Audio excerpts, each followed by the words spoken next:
this company babysat their clients too much. Were there any red flags that presented themselves to you? I had given them an offer, but they said no to me originally. The broker was talking in their ear saying they could earn more money somewhere else. Oh. I didn't hear back from them for 2 months. How did you find this deal? Depends on where this podcast is getting posted. Ryan, you bought a $2.5 million accounting firm with 330 clients. So in this conversation, I just want to go through like, what was your process here, right? So how did you look at this deal? What made you decide to buy an accounting firm in the first place?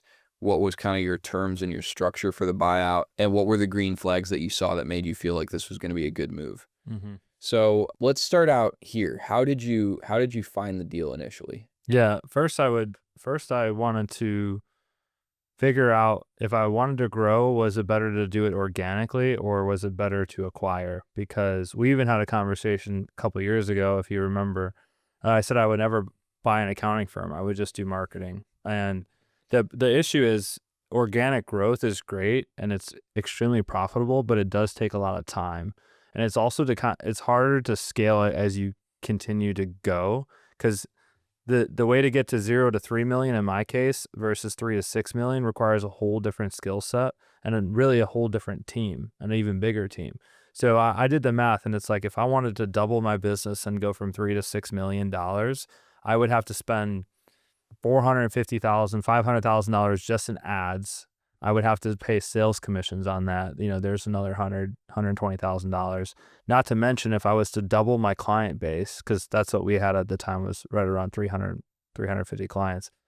If I wanted to double my client base, I would also have to increase my staff by about 50%, get them trained up. So when you added up all those costs, it literally would have costed me $1 million to double my business. And we didn't even talk about the amount of time that would take, right? It would take me 1.5 to 2 years of getting that on board, like the sales calls, the clients on board, everything.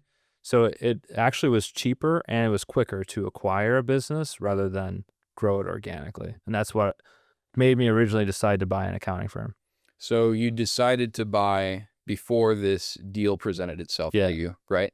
How did you find this deal? Did you go through some kind of business broker, or was this just simply through your network?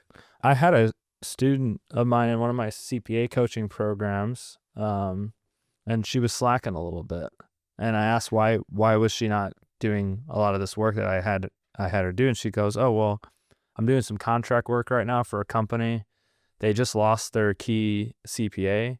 They're paying me a huge hourly rate to review these returns, and it's really profitable." And I'm like, "Oh, well, tell me more about it. I'm interested." And found out, it was a $2.5 million accounting firm. It had 300 clients, and it looked like a really good acquisition target because a lot of the clients were, doctors, high net worth individuals, real estate investors living in Los Angeles. Okay. And so what was kind of the analysis process like? Like what were you looking at to determine whether this was something you wanted to move forward on or not? Yeah. I mean, at least my big key is the relationship of business returns versus personal returns. Okay. And also the dollar amount per relationship, right? So if in this case, there was 300 clients, $2.5 million in revenue, it was averaging like $8,200 per client. So that's good. That's a good. Now there might have been some clients that pay $2,000 and there's some that pay $20,000, but on average it's $8,000 per person. Mm-hmm. You're also looking at the relationship between how many business returns do they file and how many individual returns. Now, ideally, I wouldn't buy a firm that doesn't have at least 50% of business returns compared to 1040s. So if you're going to have 300 clients, you want to have at least 150 business returns, if not more, because the clients that have both individual and business returns, they're going to be more stickier than clients that just have their 1040s. And we're seeing that in our churn numbers right now. The churn right now is about 16%, and more than half of those people are all people that just had 1040 only. Interesting. Mm-hmm. Do you know what the churn is like just on the business owner clients? The business owner clients is 5% or less. Wow. Yeah. Yeah. And I mean, that's what you would want to see just at a firm that didn't undergo a massive, shift in ownership. Yep. Yeah. Okay. So you're looking at the ratio of personal to business returns, right? What else were you looking at? Were you looking at like the makeup of their staff and like what their day-to-day operations look like at all? Yeah. And one of the things that was really influential in that was my friend was doing the contracting and doing the review. So they were able to see in and out of the operation and kind of how clean were the tax returns, what mistakes were the people of the company making. And it wasn't too many of them. They just needed more systems and processes. And that's probably the biggest lever that you can pull with a lot of accounting firms, is to just revamp the process from A to Z of how they bring in work and how they deliver work. I would say some other things to keep in mind too is you're looking at that whatever's coming in on monthly bookkeeping. So those clients that have their monthly books there, their business return, and their individual, they're going to be way less likely to leave also. So buying a business that has some sort of, I want to say this one had probably $600,000 to $700,000 of like bookkeeping work that was recurring, like that you're wanting to look for those types of services rather than just once a year type service. Yeah, just to like kind of smooth the cash flow out throughout the year, you're saying? That was something that I wish I would have thought more about when buying this company, is outside of that monthly bookkeeping work, when was the tax work actually being delivered? Because this company, they babysat their clients too much, in my opinion. So they were super lenient on like when clients can get them documents, what documents they got them, all the way up into the point where they would extend the tax return and just wait for the IRS to release the transcripts, the wage and income transcripts, and then they would file the return based on those. They kind of babysat the clients, and because of that, like 50 to 60% of the tax work was being delivered in the last 3 months of the year.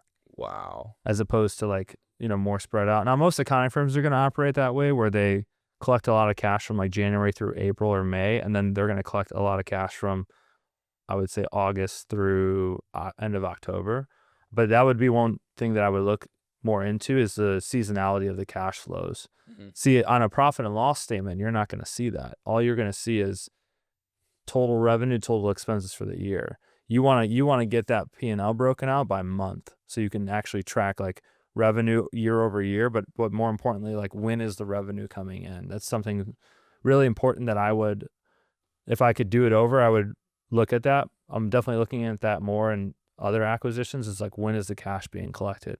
Because like I might have to front load some costs for employees while we're not bringing in revenue until we bring in, $1 million in 1 month when we do all these tax returns. Sure. So it's like just knowing going in, okay, I've got 3 slow months ahead of us, so I'm going to have to front a little bit of this, and then we'll get into our good season and I'll be able to recoup all that. Yeah. And then some. Or it's pushing on the team, revamping the processes. So it's like, how do we get work out right now and get paid for it? Okay, so that's kind of what you were looking at. And so at this point, you're like, okay, this is a good deal. This is something I want to move forward on.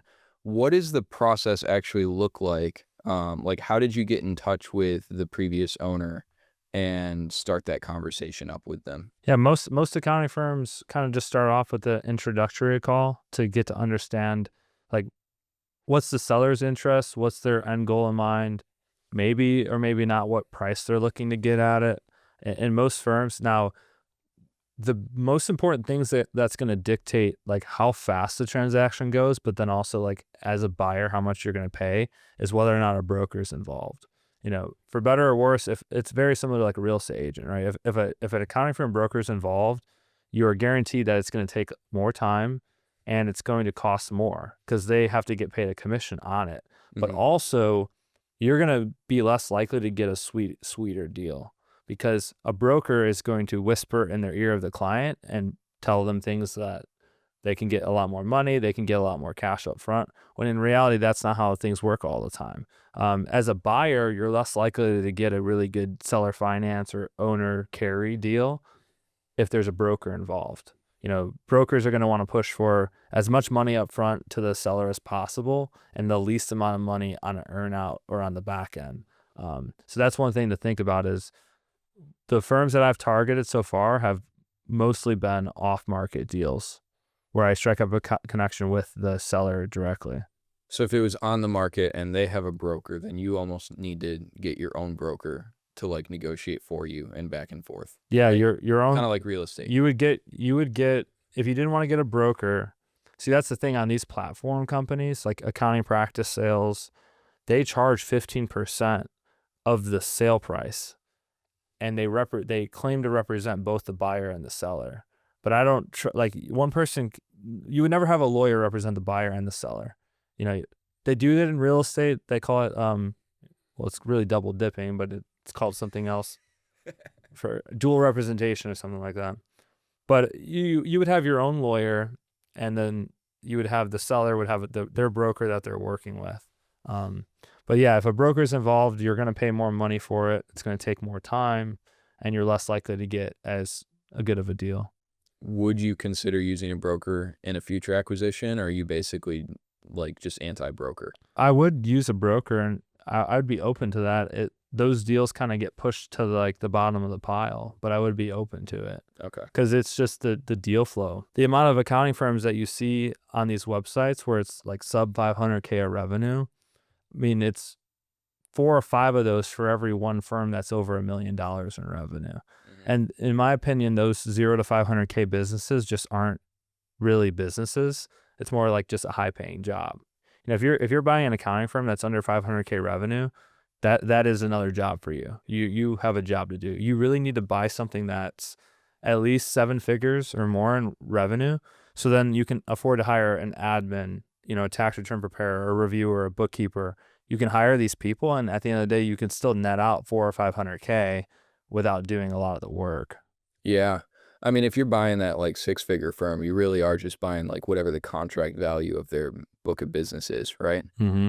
And that's the problem too, is a lot of them, like, you know, even if they're in a contract with the client for a year for a bookkeeping engagement or something, it's like, if the client doesn't like whatever kind of changes you make, they might just leave at the end of that year and then they're gone. B, they might just stop paying. Mm-hmm. And what are you really going to do to chase after them over that contract for $1,000 a month? I mean, you're not going to go sue for that, Yeah. right? So what are you going to do? As a buyer, the more money that you put down and the more money you either take out as a loan and guarantee, that's more risk shifted to you rather than the seller. Because if you just go to the seller and you cash them out 80%, 100%, like there's no reason for them to stay on. There's no reason for them to stay on and oversee the client relationship because they already got all their money. Right. So that's why, unlike real estate, most business sales, especially professional services firms, doctors, dentists, lawyers, accountants, there's going to be some form of what's called a seller carry. Now, a seller carry can be either a seller finance note where it's like a fixed interest payment and it works just like a loan, or it's going to be what's called an earn out.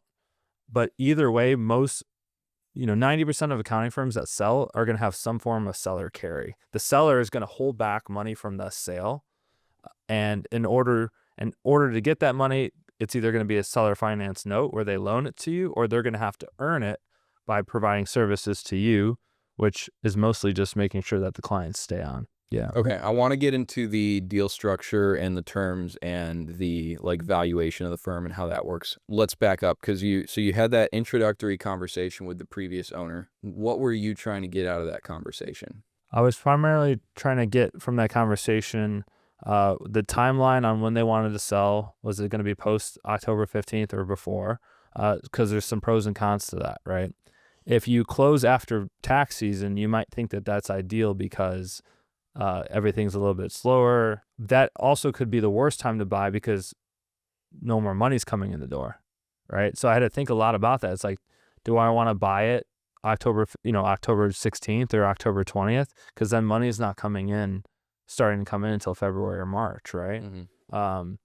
Timing on it, how exactly they would want to sell it, because originally they had a broker and I had given them an offer originally, and some of that was cash up front, but they had said no to me originally, that offer that I gave them, because the broker was, again, talking in their ear saying they could earn more money somewhere else. I didn't hear back from them for 2 months. So they told me no, but I didn't hear anything for 2 months. And then it was like 3 days before Christmas, I get a call that the deal's back on the table. So December 22nd, I'm going out to dinner with a friend. And I get a call that the deal's back on the table, and then we're in due diligence. There's a contract, and then, early March, I own the company. And what is that? What does that due diligence process look like with an accounting firm? What are you looking for there? Yeah, I'm looking at previous year's tax returns. I'm looking at profit and loss statements. I'm looking at their work papers and how they develop a lot of the work. If is it quality work? Or are they just stitching stuff together? Now, you're not going to get all this. I was fortunate enough they let me interview all their employees one-on-one before I bought it, which is cool. Again, are you going to get everything out of it? No, but it's good to do that. So you're looking at that. I really wish I could have got like cash receipts to see when the seasonality of the cash flows were and better understand that. They're not going to give you the client list until you sell it. Now, see, that's another thing. If you go with a broker, a lot of times the brokers make them disclose customer concentration risk. See, if you had a client that made up more than 5% of the firm's revenue, like that person has to be siloed out. And in most deals, like most accounting firm deals where there's a lot of customer concentration, the buyer should know about that. It's just the same thing in real estate. The buyers should know about radon or gas in the house, right? Interesting. Okay. So due diligence, and were there any like red or yellow flags that presented themselves to you in this due diligence period, or everything basically checked out on the first pass? Depends on where this podcast is getting posted. YouTube and Spotify. Yeah, most of it checked out. I should have spent more time on the seasonality of the cash flows though. Mm-hmm.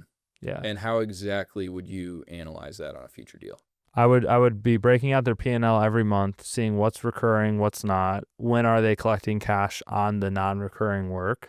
Because think of it this way, it's like there's recurring revenue and there's reoccurring revenue. Mm-hmm. So people are like, what the hell is the difference? Well, recurring revenue is like cash comes in every month and it hits the first of the month or the end of the month. So that'd be like if you had Diet Coke ordered on Amazon Prime and it just showed up to your doorstep every single week, right? Mm-hmm. Reoccurring revenue is revenue that you plan on it being there because they've been a client for however many years. You don't have a guarantee of when it's actually going to get there because a lot of it's dependent on the client. But reoccurring revenue is like, hey, every time you go to the grocery store, you're going to buy a case of Diet Coke, but not all the time. Maybe you'll forget. Mm-hmm. So that's the difference between like recurring and reoccurring revenue. And the more like recurring revenue that you can get when you buy a business, the better that's going to be of a deal. But you're probably going to have to pay a little bit more. All else equal, if you had a $1 million accounting firm and a $1 million accounting firm, and one was all recurring, $83,000 a month, and one was not recurring, like this, the one that is recurring will sell for way more money. Well, that's why like SaaS companies trade at such a high multiple. Yeah, right? Because it's all like they've got 1 million clients paying $297 a month or something. Mm-hmm. And it's like very, very predictable. They've got their churn rate, exactly what that's going to be, exactly what their acquisition rate is and their growth rate. And so it's like one of the safest, most stable bets you can make until some AI comes out that does the thing their software does. But DocuSign. Okay, so we're going through this, and we should have looked a little bit deeper at the like seasonality of the cash flow. So as you get out of due diligence, what's kind of the next phase here? Or if you're out of due diligence, you're drafting the final contract and the terms. So this particular deal was there was actually no sale price. There was no sale price written in the contract. It was just a certain percentage of the revenue that was collected for 4 years, over 4 years. So you're essentially, you're taking the existing client list as of sale date, and you're looking at those clients, and then fast forward a year later, or in our case, it was December 31st, 2025, and you're looking at how many of those clients stayed, right? And then they get a certain percentage of the amount of clients that stay. And then you do the whole thing over again. So then we look at the list next year and how many of those clients actually stayed. So the thing about structuring a deal as an earnout versus a seller finance note is you'll never pay more for a deal by doing an earnout than you would a seller finance note. Okay? Because if I would have just done $2.5 million seller finance note over 5 years, I would have paid the $2.5 million plus whatever the interest was. So call it like $3 million. But the earnout is they're getting 22.5% of the revenue that's collected. Okay. Well, it's not going to be 2.5 because clients are going to churn. We had 15% churn. It's really going to be like 2.1, right? So they get 22.5% of that. So they're going to get $400K the first year. And then next year, not all those clients are going to stay. It's going to be $2 million, and they're going to get 22.5% of that. So a little like another $400K. But over 4 years, the clients are not going to all be there. They're going to get like $1.4 million over 4 years, which I actually get to write that off on my taxes, which is a different conversation. They're going to get 1.4 million over 4 years, as opposed to if I would have did a seller finance note, I was locked into paying that 2.5 million plus the interest. You're always going to pay more for a deal by doing seller financing versus earn out. How do you incentivize the buyer to like agree to an earn out versus seller financing it? You can incentivize them by giving them upside in either the new clients or the cross sell of existing services. So if I have a list of clients that I think are good fits for other higher end services, I can offer the seller a percentage of that, right? So they don't have to do any work. Like that's my job to market to them and to sell them a higher service. Or they just don't have a choice. Straight up. Like the business is not sellable for whatever reason. Key like employee or key partner left, right? The business could not be sellable, and therefore like they don't have a choice but to do an earn out. Yeah. If they want to sell their business. Well, and that was kind of the situation here, right? With the key employee leaving. It's like, okay, they're kind of in between a rock and a hard place. And nobody wanted to step up. So they don't have a lot of alternative options. That's right. Which obviously gives you more ability to kind of like dictate the terms, right? Yeah. So would you be looking for something more like that again in the future? Or would it be preferable to find a firm where everything's kind of going smoothly and they're just looking to exit for personal reasons? I would rather that second one, just because you can actually bounce ideas off people. If a key employee leaves and they're out, then it's not like you can ask them questions about clients or like ideas that were in the works, but if you're working with the seller and you're on a 3 or 4 year earn out, like you're working with that person for the mutual benefit of both of you, but also the clients so you have all best interests in mind. And that's why like structuring it, the seller finance note with just interest, seller doesn't care how many clients stay. Because regardless if 300 stay or only 150, they still get paid that same amount. An earn out, the seller is also incentivized to make sure that the client stays. Because if you as the buyer don't get the client, then the seller doesn't get their earn out share on the client. See? Yeah. So it's just aligning incentives in a way where, because you're in a position as the buyer where you would rather pay more, but end up getting a better outcome because you paid more, right?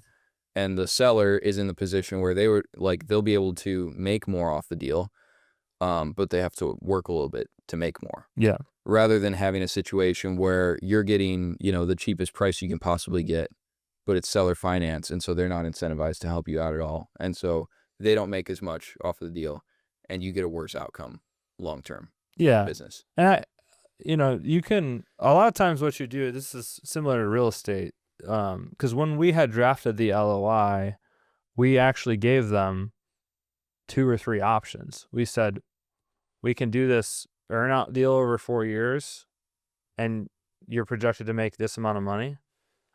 We could also just buy you out up front for this price. We'll take a loan out and buy you out, and then we're done. But you're not going to like that price.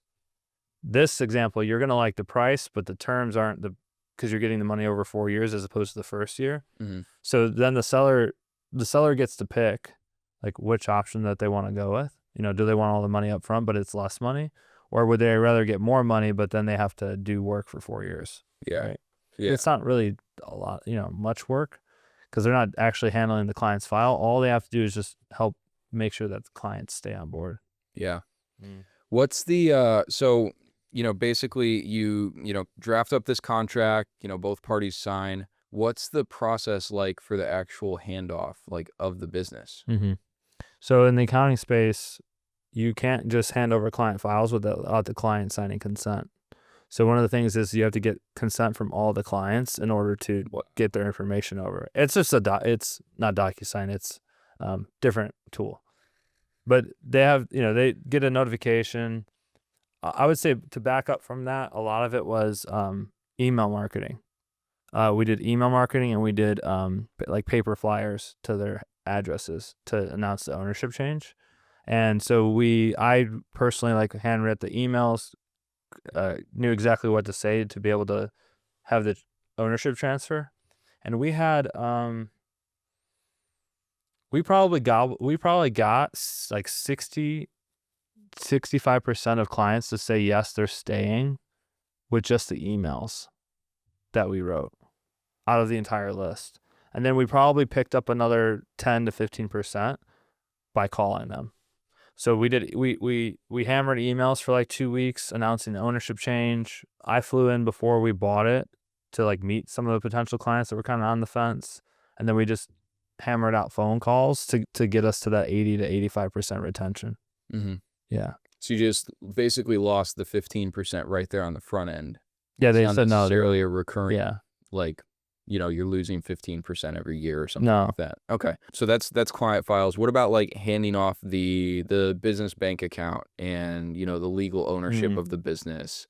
Is that at all like stair-stepped with the earnout, or is that just day one?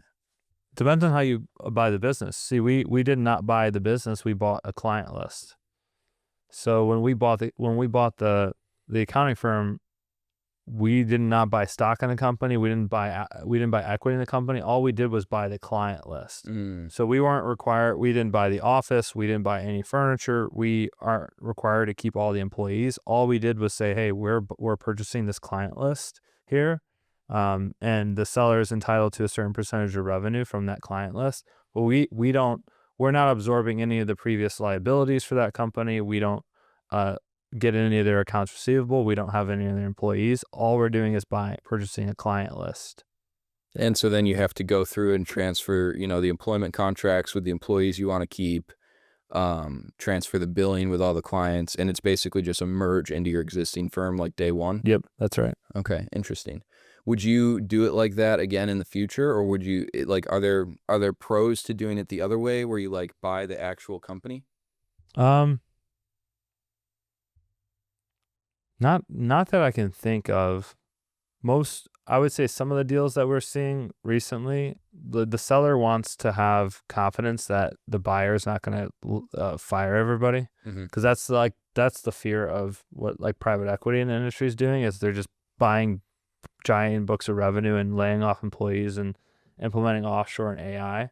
I'm not opposed to doing the stock or an asset sale, but the client, like just the purchase of the client list, makes the most amount of sense. It's also it is beneficial really to the seller, because when you sell a client list, it's all considered goodwill, and goodwill is taxed at capital gains rates 0, 15, or 20, versus if you're selling like equipment or you're selling a building, you're going to have depreciation recapture tax, you're going to have ordinary income rates. So selling your business and it being 90% goodwill, it helps you save so much money in taxes as a seller. Okay. As a buyer, it kind of sucks because I have to amortize that cost over 15 years. So that whatever that purchase price amount ends up being, which will be 22.5% of gross revenue for 4 years, that will be my cost basis in the firm, right? So if my cost basis ends up being, if I pay them 1.4 over 4 years, that's my cost basis. And then if I sell the business for, 3 million or 4 million, then my goodwill or my capital gain is the difference between my 1.4 and whatever I sell it for. Is there any, because I could see there being a situation where, like if let's say you don't own an existing accounting firm, you'd obviously just have to buy the asset, right? Or I suppose you'd have to set up your own company in advance. Well, that's the thing. So I imagine there's people watching here who aren't in the exact situation you're in, where you're like you've got an equal sized firm and you're basically just, gobbling up this other firm and merging it into your existing operations. So do you know what other people are doing in kind of different situations there? You would do an asset or a stock sale if you wanted to buy the systems of the new company. Like if you really like their tax software, you really like their CRM, and you really liked everything about the company, then you would do a stock sale and own the company and own everything. I think the most money is made is you use your first accounting firm, like whether you started up from the ground, to build your process and systems, and then you buy accounting firms that maybe not be using those systems, and you merge that together, and you get so much lift. Like we'll probably end up cutting costs by $200 to $250,000, cutting costs by implementing our systems and processes and people.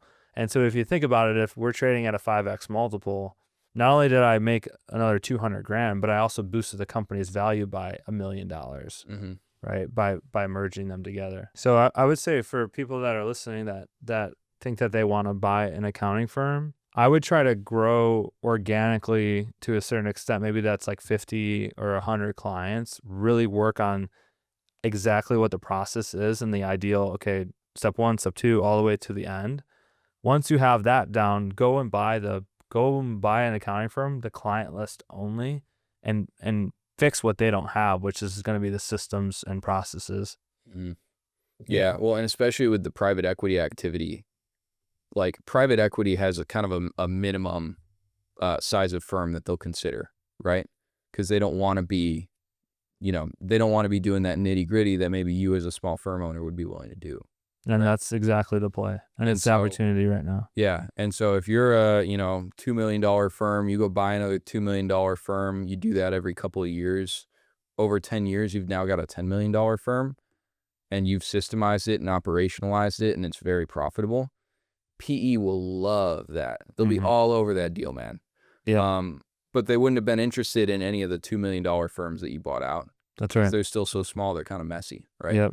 But it really is about getting up to critical mass where you can handle buying a $2 million firm, because you also don't want to be the guy buying, a $300,000 firm. I talked to one of those guys recently. He bought 2 firms over the last 2 years. One of them was great, got great employees, great clients from it. The other one, he shut down within 2 years after buying it, he shut down the office, fired all but one of the employees, and lost like 80% of the clients. And that's all in that like low to mid 6-figure range. So it's like, you got to be, from what you're telling me, you got to be able to take down a 7-figure firm, and you probably got to be a 7-figure firm in order to take that down. Yeah. That's accurate. I've never seen anybody. Actually, I have one friend that had no firm and bought a $2.5 million firm, and he's doing all right. Yeah. Yeah. Was he an accountant previously? Software engineer. Interesting. Yep. Okay. Well, that's a story for another time, but that's fascinating. But I would say that like that's the biggest opportunity right now is like private equity is not wanting to touch a firm unless EBITDA is over 2 million, probably 2.5 million. And so in order for that to happen, like gross revenue needs to be around 10 or 11. So that presents the opportunity to, buy a couple 2.5, maybe a $3 million firms, because on their own, they're not worth as much as they are together. So if you have a $3 million firm, revenue wise, it'll probably sell for $4 million. You get another $3 million firm, it'll sell for $4 million. Another $3 million firm, it'll sell for $4 million. You put them all together, and your gross revenue is $9 million, and your EBITDA is 2. Like you're gonna sell for 8x, 16, as opposed to the 12 that you would have got, or 10 that you would have got. So it's a lot like have you ever watched Planet of the Apes? And the ape, he grabs a stick and he's like, ape alone weak, and he smashes it, and then he puts them all together and he's like, ape together strong, can't break. Well, that's what mergers and acquisitions are in the accounting spaces. They all become worth more now that they're under common control, as opposed to real estate, where like if I have $1 million property in Chicago and $1 million property in Miami, they don't just become worth more that I own them both. In fact, if I wanted to sell them both at the same time, I'd have to take a discount most likely, because who the hell wants to buy a property in 2 different states? But accounting firms are worth more together, especially if they're on the same systems, processes, employees, and they share the same common control of ownership. So what's your next move here? Like, are you going to keep buying accounting firms? Are you kind of sitting pretty at this level? I want to keep buying more. Yeah? Yeah. I want to buy more. I want to market more, a lot harder. We just hired 15 people in the last 2 months. Wow. So we're growing, and we're going to, like, I feel like I say this now, but I got another good 12, 13 years in me. check back when I'm 40 and let's see where I'm at. But for sure, another good 10 years. And are you going to try to take down more of these like two and a Yep. half, $3 million firms, basically? That's the ideal acquisition size. Okay. Yeah. What happened? Like, is it less favorable when you get a little bit bigger than that, or what's your reason for staying in that window? I feel that I know and understand it the most. I understand the margins. The firms that transact in like the $5 to $10 million range, they're all kind of over the place in terms of what systems are they using, what are they actually selling for. A lot of those, because it's so hard for a solo person to build a $5 million firm on their own, a $6 million firm on their own. They're likely going to have to bring in partners and other people along the way. And what makes those deals so hard to actually transact is like you have a $6 million accounting firm that's owned by 3 people. One guy wants out, one guy wants to stay, other guy doesn't know what he wants. And now there's 4 or 5 different decision makers versus just the one person that you're going to see with a sub $3 million firm. You're not going to get past 3 million on your own, most likely. And how do you plan to keep finding those deals? You just building your network in the industry, or do you have some secret system you're building out? We're working on everything. I also own the domain ibuyfirms.com. So I would be sending a lot of traffic to there. If anybody has an accounting firm that does over $2 million a year and wants to sell, please talk to me. All right. Ryan, thanks so much, man. Yeah, you're welcome.